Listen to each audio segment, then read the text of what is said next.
The city of Nexera shimmered like a constellation fallen to the surface of a barren world. Hovertrams floated between silver spires. Neon rivers of light pulsed across sky bridges. To any newcomer it looked like paradise. But beneath the luminescent beauty, there was something colder, something that hummed like a machine heart, efficient and indifferent. Every species in the known spiral arm was represented here. Nexera was the hub of trade, diplomacy, and silent prejudice. Humans were newcomers, barely a century into interstellar society. They were tolerated, sometimes mocked, sometimes admired, depending on who you asked. It was in the central plaza, under the soft glow of 1,000 signs in alien script, that she appeared. The beginning, a hungry stranger. She stepped out of the docking corridor like a shadow torn from another world. Her skin shimmered with faint iridescence, hues of silver and violet that rippled with her movement. Two dark, obsidian eyes reflected every light around her, but seemed to focus on none. Her name was Ceres of Thalakkar, though no one there knew it yet. Her kind, the Thalakkarans, were rumored to have fallen from grace centuries ago. Once rulers of 1,000 systems, now wandering the void after their world was swallowed by a dying star. Refugees. Lumit. Ceres had traveled for 19 standard cycles across borderless emptiness to reach Nexera.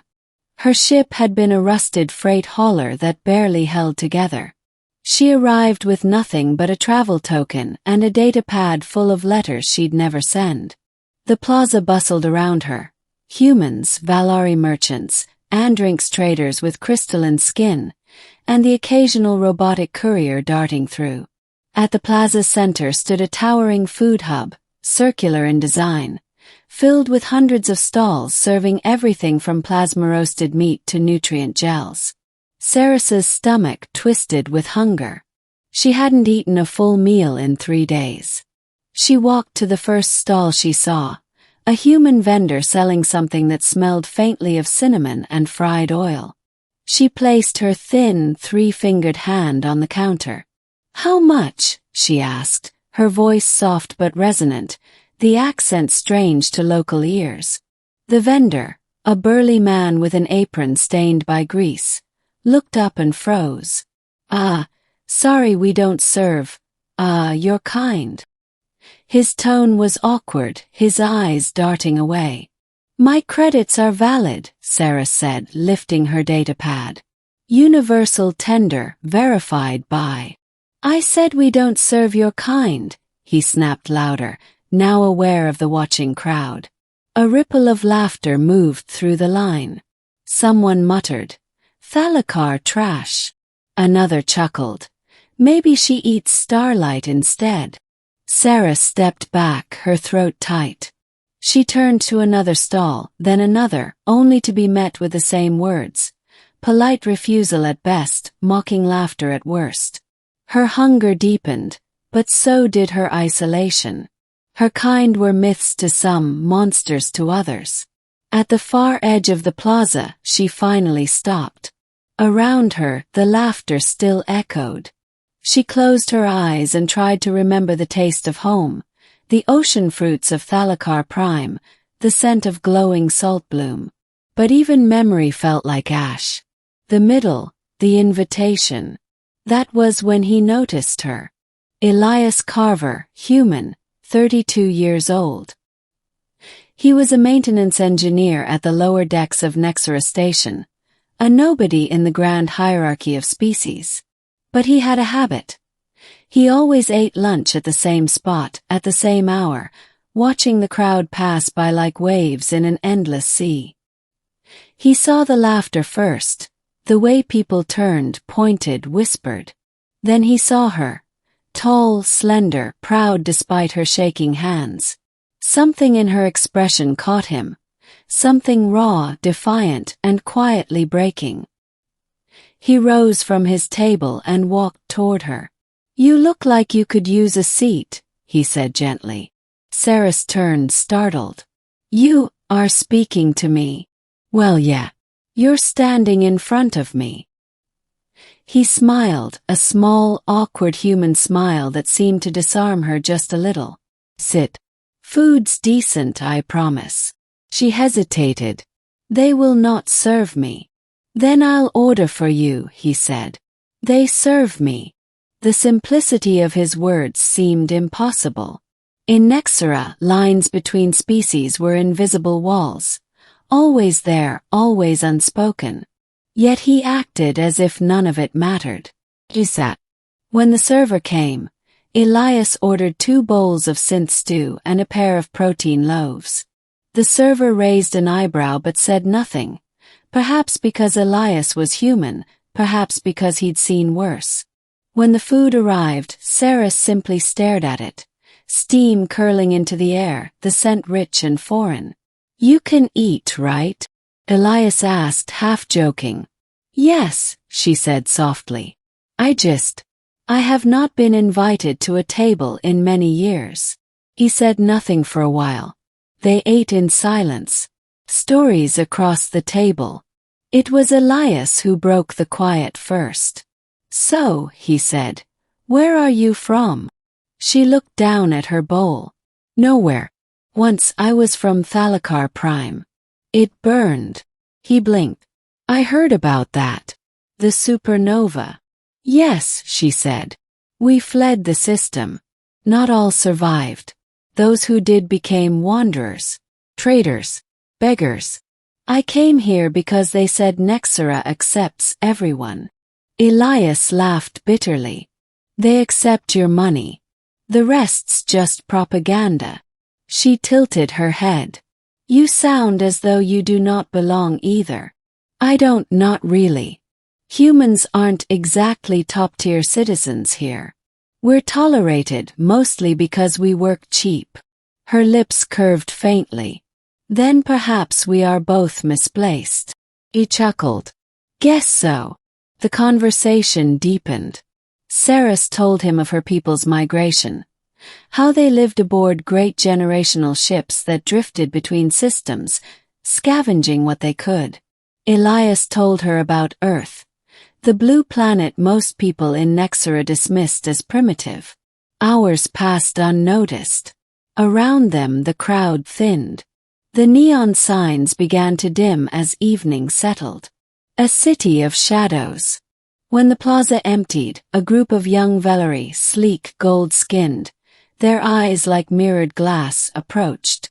Hey, Carver, one called out, smirking. Didn't know you were into charity work. Elias tensed. Evening, Ral. The Valerie leader sneered. You know what they say about Thalakkarans, right? They feed on pity. Next thing you know, she'll steal your credits or your memories. Saris's jaw tightened. I do not steal. Relax, we're just joking, Ral said mockingly. Though maybe not. Elias stood. She's with me. Move along. Oh, she's with you. Ral laughed. Didn't peg you for a Xeno sympathizer. Elias stepped forward. Last warning. The Valari's grin faded. His mirrored eyes flashed briefly, reflecting Elias's face. Then he turned away, motioning for his friends to follow. You'll regret it, human, he muttered as he left. When they were gone, Saris looked up at Elias. You risked much. Not really, he said. They just talk big. But she could see the tremor in his hand, the subtle fear he hid behind humor. He had risked something, perhaps not his life but his comfort, his reputation. Yet he had done it anyway. The revelation over the next few weeks. Saris and Elias met often. Sometimes for food, sometimes for conversation. She found small work repairing old navigation chips in the undermarket, and with his help, rented a small room near the lower docks. She learned to laugh again, quietly, awkwardly. Elias found himself listening to her talk for hours about the stars, about the forgotten constellations of Thalakkar's past. There was poetry in the way she spoke, even when describing loss. One night, under the flicker of the station's artificial auroras, she revealed something extraordinary. "My people," she said, "were not only wanderers. We were architects of light. Before the fall, we built the celestial engines, machines that could fold entire systems into new configurations. We believed we could shape galaxies. But hubris destroyed us." Elias frowned. "And now, she whispered, "I carry what remains." She lifted her palm. A faint lattice of light appeared, geometric, intricate, pulsing with living color. A fragment of the engine's heart. "My ancestors died to protect it. I came here seeking someone who would help me finish their work." Elias stared. "You mean, rebuild it?" "Not to control worlds," she said. "To heal them. To reignite the stars we lost." He leaned back, exhaling. "And you trusted me with this? You were the first to offer me kindness without reason," she said simply. "That is reason enough." The ending. A light in the void. Months passed. Together they worked in secret, deep within Nexara's forgotten tunnels. Elias provided tools, materials, access to the city's power grid. Ceres reconstructed the device, a crystalline core that thrummed like a living heartbeat. But word spread. The Velari from before Ral learned of it. To them, a Thalacaran artifact meant unimaginable power and profit. One night, as Ceres and Elias prepared to activate the core, the alarm sounded. Security drones swarmed. Ral and his men appeared, armed and arrogant. "Step away from it," Ral demanded. "Whatever that thing is, it belongs to the council now." Elias moved in front of Ceres. "She built it. It's hers." Ral smirked. "You humans never learn." He fired. The bolt struck Elias in the shoulder. He fell with a cry. Something inside Ceres broke. The core flared, white light, soundless and infinite. Energy rippled through the chamber. Ral and his men screamed as their weapons disintegrated into dust. The drones froze midair. Then silence. Ceres knelt beside Elias, her glowing hands pressing to his wound.